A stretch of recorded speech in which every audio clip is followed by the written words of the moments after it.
Dando continuidade hoje à nossa parceria aqui da Unesp, do Perfil com Letras em Cena, hoje estamos aqui, né, com o Clóvis Torres, falar mais um pouquinho desse projeto, juntamente com o Fernando Cardoso, e vamos falar do Depois daquele Baile, que é essa leitura que vai acontecer no dia 15 de outubro. Vamos começar um pouquinho com o Clóvis, só para quem ainda não conhece o projeto, né, falar um pouquinho o que é o Letras em Cena, quais são os objetivos, a proposta, e um projeto muito bem sucedido. Oscar, obrigado mais uma vez, prazer estar aqui. O Letras em Cena é um projeto que acontece já há 7 anos no MASP. Todas as segundas-feiras, a leitura dramática, a cada segunda-feira um texto e um elenco especial. De março a dezembro, gratuito, na porta do metrô, né? O acesso é fácil, que em São Paulo já é uma grande conquista, né? Grande conquista, porque o trânsito não deixa chegar, né, Oscar? Então é uma maravilha estar do lado do metrô, num espaço lindo que é o MASP, e nós já lemos esses anos todos mais de 300 textos. E eu acabei produzindo um espetáculo que eu estive na leitura. Eu conheci o espetáculo lá no Letras em Cena, que foi A Vida que eu Pedi a Deus, do Sérgio Roveri. Eu fui convidado por uma atriz que faria a leitura. Eu gostei muito do texto, aí entrei em contato com o Roveri e a gente acabou produzindo e foi super bacana. Ficou em cartaz lá num teatro que eu administro, chamado Teatro Cleidiácones, depois viajou com o Ailton Graça, a Vera Mancini, Paulo Américo e Antoniela Lacanto.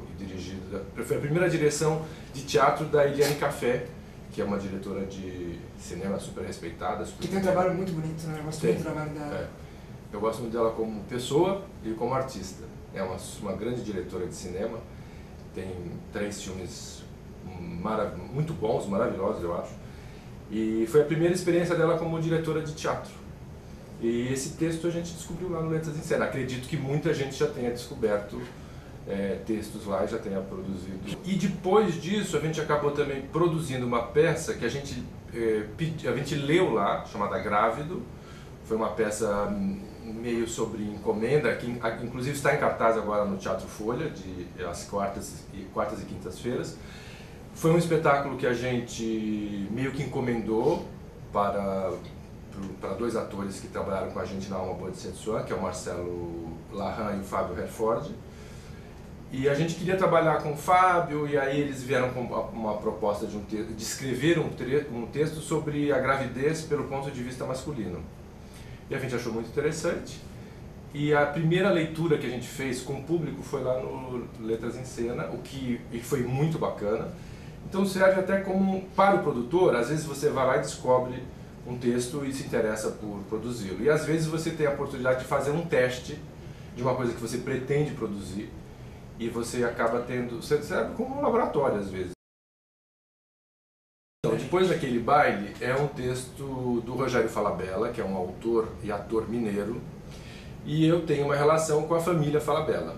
Na verdade, o Rogério é pai da Débora Falabella e da Cíntia Falabella, que são 2 ótimas atrizes, que o meu escritório representa. A gente, além de produzir, dirigir, a gente empresaria alguns artistas, entre os quais a Débora Falabella, a Cíntia Falabella, a Cleide Acnes, Joana Fon, Lucinha Lins, enfim, várias pessoas muito bacanas. E eu conhecia o texto porque o Rogério já escreveu esse texto faz um certo tempo. O texto foi montado em Belo Horizonte e o Roberto Bonfim, não é? Eu esqueci o nome, desculpa, do ator Roberto Bom Tempo. O Roberto Bom Tempo viu essa montagem em Belo Horizonte, adorou o texto e fez uma versão para o cinema. Então, na verdade, eu conheci o texto através da versão cinematográfica. Primeiro você conheceu a versão cinematográfica, então? Porque o Bom Tempo adaptou e dirigiu, e o filme foi estrelado pela Irene Ravache, o Marcos Caruso e o Lima Duarte. E eu vi o filme, gostei muito, enfim, embora o filme não seja 100% fiel ao texto, mas aquele universo me encantou. Dirigir sempre foi uma coisa que sempre esteve em torno de mim, assim. Eu já fui assistente de direção do Gabriel Vilela, do Marco Zanini, da Nini Marinho. Dirijo muitos shows, inclusive um que está em cartaz, que é a Virginia Rosa cantando Clara Nunes. Mas teatro sempre, talvez, sei lá, era uma atração e uma repulsão. Até porque eu sou produtor, entendeu? pode parecer até leviano da minha parte, ele é produtor, agora vai dirigir, então produz a si mesmo o que vai dirigir. Não sei se... Eu sempre tive um pouco de receio com relação a isso, e eu sou bastante crítico com relação ao trabalho dos outros e ao meu trabalho também. Até que eu fui para Belo Horizonte com um espetáculo que eu dirigi, que é um híbrido de show com teatro, meio um cabaré, meio um musical, que até o Clóvis já assistiu. Que é lindo, aliás, é lindo. Que a gente acabou de fazer 10 céus agora, foi extraordinário. E as atrizes cantoras do espetáculo são exatamente a Tânia Alves, que vai fazer depois aquele baile, a Lucinha Lins e a Virgínia Rosa. E a gente fez em Belo Horizonte, no Palácio das Artes, 1.500 pessoas por noite, foi um sucesso incrível. E o Rogério viu, o Rogério Falabella estava lá, assistiu, gostou muito. Não sei se isso o entusiasmou, eu sei que ele acabou me mandando o texto. E eu li, gostei, mais ainda do texto lido do que do filme. Você lembrava do filme? Você tinha referência do filme? Lembrava. Mas gostei mais da peça. E aquilo sei lá, acendeu uma chama, assim, uma vontade de dirigir. Imediatamente, relendo, lembrei da Tânia, que é meio que a minha atriz fetiche, assim. Acho ela excepcional atriz e acho ela muito desconsiderada como atriz, assim. Acho que ela é muito melhor atriz do que a imagem que as pessoas têm dela. Mandei o texto para ela e ela me ligou 2 dias depois que tinha adorado o texto, que tinha e o ânimo dela e a paixão dela pela personagem, pelo texto, também me contagiou, né? Pensei no meu outro no meu outro ator fetiche, que é o Cacá Amaral, com quem eu já trabalhei no cinema. Eu faço produção de elenco para filme às vezes, e fiz um filme do Ricardo Elia chamado Os 12 Trabalhos, e convidei o Cacá Amaral para fazer um papel. É um ator que eu gosto muito de trabalhar, que eu confio, que eu acho extremamente talentoso, que inclusive está em cartaz agora numa peça dirigida pelo Fábio Assunção. E ele já trabalhou comigo em 2 produções minhas. Uma é o Caminho para Meca, com a Cleide Diáconis e a Patrícia Gaspar. E o outro, um espetáculo lindo, que estava em cartaz agora no Eva Hair, chamado Maria Miss, que você também viu, e acho que você também gostou muito. Né? Gostei muito mesmo. Que era a Tânia Castelo, o Daniel Alvim e o Cacá Amaral. Aí eu mandei o texto pro Cacá. O Cacá me ligou e falou, pô, eu adorei, eu também acho ótimo, eu adorei. Aquilo também me entusiasmou mais ainda. E o próprio Cacá me lembrou do Norival, me falou do Norival Risso, que é um ator excepcional, com quem eu já tinha trabalhado há anos atrás num espetáculo chamado Corte Fatal, dirigido pela Noemi Marinho, do qual eu era assistente de direção. Aí esse triângulo me deixou muito animado. Aí liguei pro Norival, foi super receptivo, enfim, eu me senti abraçado, assim, bem recebido para essa, digamos, estreia.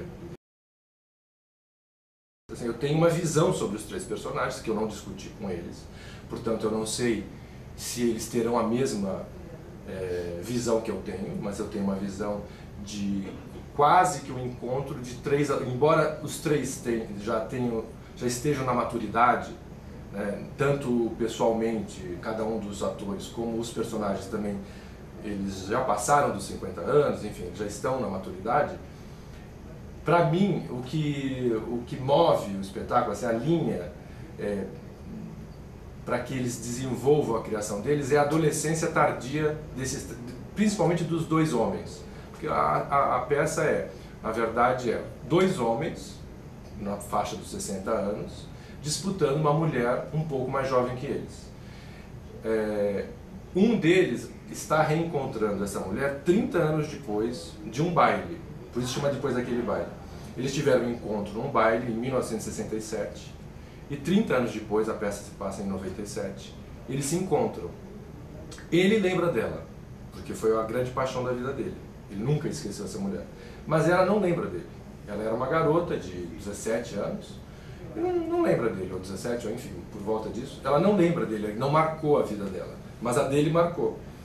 Ele está separado, ela viúva, e ele quer reconquistá-la, só que ele encontra um rival, que é um amigo dele. E os 2 têm eles são antagonistas politicamente. Um deles votou no Fernando Henrique Cardoso e defende isso de uma maneira ferrenha, e o outro se decepciona totalmente com a política do Fernando Henrique Cardoso. Então a peça se passa em 97, isso é importante para o espetáculo, que se passe ali, porque tem uma efervescência política e tal. Essa data é mantida, né? Essa data é mantida. Isso é uma coisa que, inclusive, eu vou buscar nessa discussão pós-leitura, porque é uma coisa que eu já conversei com o Rogério Falabella sobre a possibilidade de a gente trazer o espetáculo para o tempo atual, porque eu acho que nós vivemos mais ou menos a mesma situação. Só mudam os nomes. Só muda a decepção. A decepção com o Fernando Henrique Cardoso, agora a decepção com o PT, mas a decepção continua. No primeiro momento, o teu coração tende para que lado?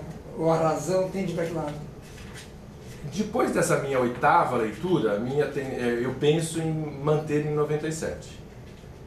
Quando eu li pela primeira vez ou pela segunda, foi a vez que eu falei com o Rogério, e ele falou: Fernando, eu sou totalmente aberto, eu acho que você pode me propor, eu não teria nenhuma resistência com relação a isso, mas eu acho que tinha que sentir mais. Então, hoje, eu não adaptaria, eu manteria em 97. E forçaria na montagem, forçaria é uma palavra um pouco pesada, mas na montagem eu deixaria bastante evidente, isso é importante, que a peça está se passando em 1997. Porque se isso não ficar claro, alguns diálogos eles perdem a força, né? Como um dos personagens achar um absurdo a globalização, a abertura do comércio, enfim, tem a abertura do comércio internacional, né? Essa globalização, essa entrada de capital estrangeiro, esse neoliberalismo. Que é bem daquele momento. Que é muito daquele momento e que alguns rejeitaram, alguns se decepcionaram, mas passando o tempo também já não sei se isso foi bom, se foi ruim, se não foi, enfim. Então, se isso não ficar claro, a peça, essa parte da peça perde a força. Então, isso é uma coisa que eu talvez com o elenco e nessa leitura a gente até possa definir melhor. Para terminar, Clóvis, eu queria pedir então que você convidasse as pessoas novamente para Letras em Cena, o Grande Vitória do MASP, você dá todas as dicas, por favor, pertinho do metrô. Aliás, se não me engano, o Cleriacas é pertinho do metrô Conceição. É isso mesmo, né? Metrô Conceição? É ao lado, né? É ao lado, não precisa nem atravessar a rua. Você sai do metrô, sobe uma escada, está no teatro. Então hoje nós temos 2 dicas que, além de tudo, de serem de alta qualidade, são do lado do metrô. Parece Nova York. Né? Isso, nós estamos em Nova York, é que as pessoas não sabem ainda. Letras em Cena, dia 15, depois daquele baile, do Rogério Falabella, direção do Fernando Cardoso, com Tânia Alves, Cacá Amaral, Norival Riso. Os fetiches, né, do diretor? Os fetiches do diretor, sempre. Às 19h30, gratuito, não é preciso reservar, só chegar, descer a escada do MASP e estar no grande auditório e participar conosco da discussão posterior. Tem para terminar, uma perguntinha. Tem a abertura com o Fernando Cardoso, essa abertura, o que será? Surpresa? Não dá para adiantar nada? Essa abertura, quem vai fazer é o Clóvis, na verdade. Olha, isso vai estar em discussão, porque ele tem uma grande paixão, um fetiche de um escritor português. Olha o nome do gajo, é Pedro Paixão, né? Não sei se você conhece o autor. Só de nome, eu já ouvi falar, mas eu nunca li nada. Ele é incrível, é um autor extraordinário. E às vezes, ele é pouquíssimo conhecido aqui, eu acho que ele nunca nem foi publicado no Brasil. Eu já encontrei livros dele aqui, mas importados. E eu publico algumas coisas dele no Facebook, e aí chovem comentários e pedidos. É muito bonito mesmo. E eu já andei dando uns 5 livros de presente para várias pessoas, com textos do Pedro Paixão. E o Clóvis conheceu um trecho de um dos textos dele no meu Facebook. E aí ele vai ler um conto que eu vou escolher. Entendeu? Então essa abertura é indireta. Assim, eu só vou escolher e ele vai ler. Isso está fechado ou está em negociação ainda? Quem assistir a leitura verá. Ok. No meu Vitória do MASP, na segunda-feira, dia 15. Combinado? Combinado. Fernando, queria te agradecer muito pela presença, pelo carinho, você ter vindo aqui conversar com a gente. Clóvis, obrigado pela parceria mais uma vez. E só adiantando também, no dia 22, né, nós temos os Maístas. Né? Depois a gente vai fazer um programa só falando dessa peça dos Maístas, que tem a leitura dramática no dia 22 de outubro, certo? Certíssimo. Obrigado, Oscar. Obrigado, então, até breve, meninos. Obrigado. Obrigado.